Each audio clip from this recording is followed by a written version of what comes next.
हमारे हमें छोड़कर सत्ता बनाना चाहते हैं और आप समझते हैं कि वो सरकार टिकाऊ होगी, मुझे तो उसके टिकने के लक्षण नहीं दिखाई देते।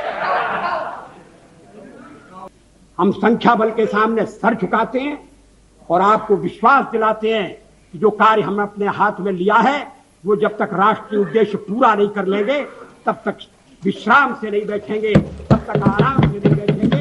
अध्यक्ष महोदय, मैं अपना त्याग पत्र राष्ट्रपति महोदय को देने जा रहा हूं।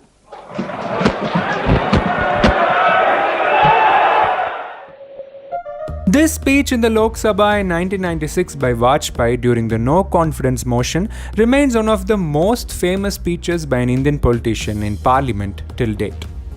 On July 26, 2023, Lok Sabha Speaker Om Birla accepted a no confidence motion initiated by the Congress party. This motion brought back memories of a similar situation in 1996 when the BJP under former Prime Minister Vajpayee faced the no confidence motion.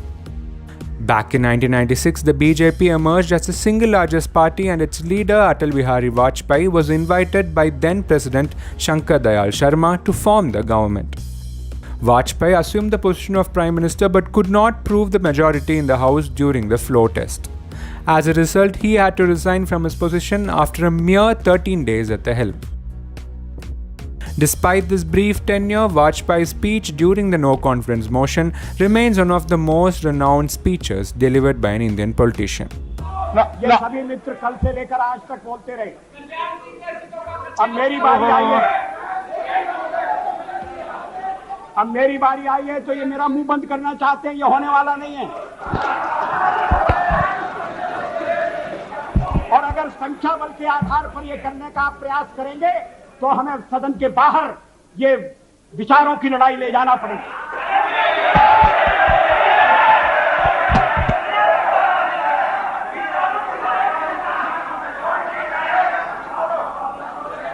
अध्यक्ष महोदय,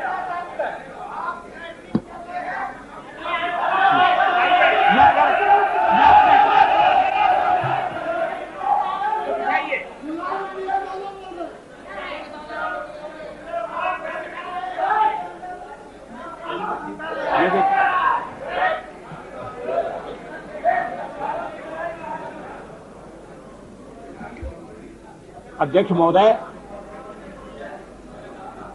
मैं फिर please जहां से मैंने आरंभ किया था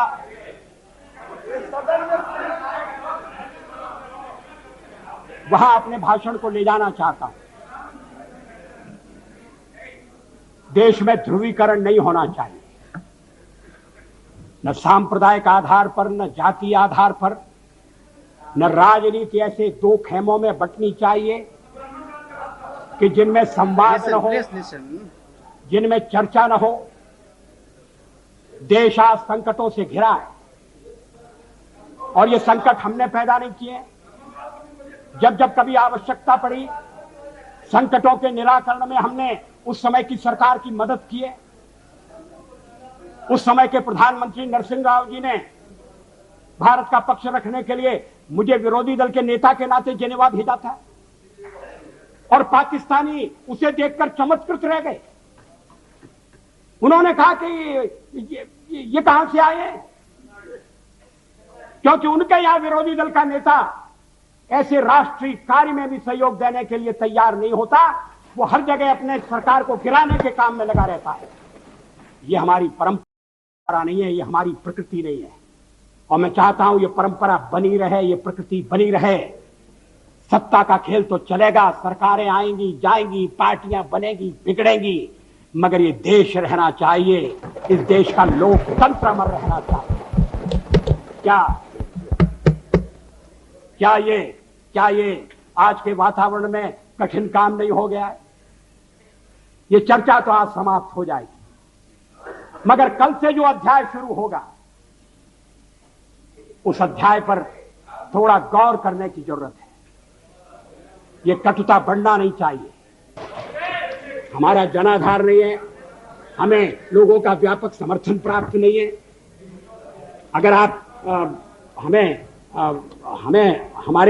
हमें छोड़कर सत्ता बनाना चाहते हैं और आप समझते हैं कि वो सरकार टिकाऊ होगी, मुझे तो उसके टिकने के लक्षण नहीं दिखाई देते।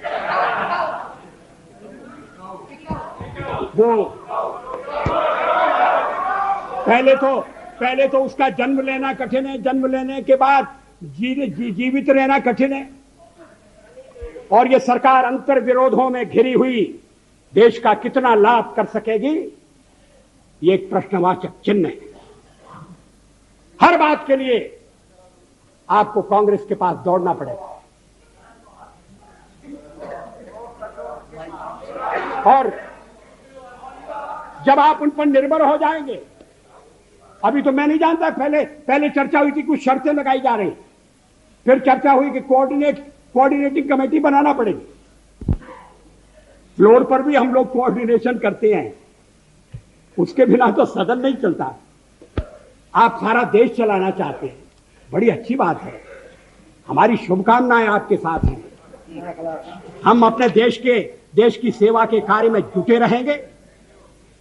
हम संख्या बल के सामने सर झुकाते हैं और आपको विश्वास दिलाते हैं कि जो कार्य हमने अपने हाथ में लिया है, वो जब तक राष्ट्रीय उद्देश्य पूरा नहीं कर लेंगे, तब तक विश्राम से नहीं बैठेंगे, तब तक आराम से नहीं बैठेंगे। अध्यक्ष महोदय, मैं अपना त्याग पत्र राष्ट्रपति महोदय को देने जा रहा हूं।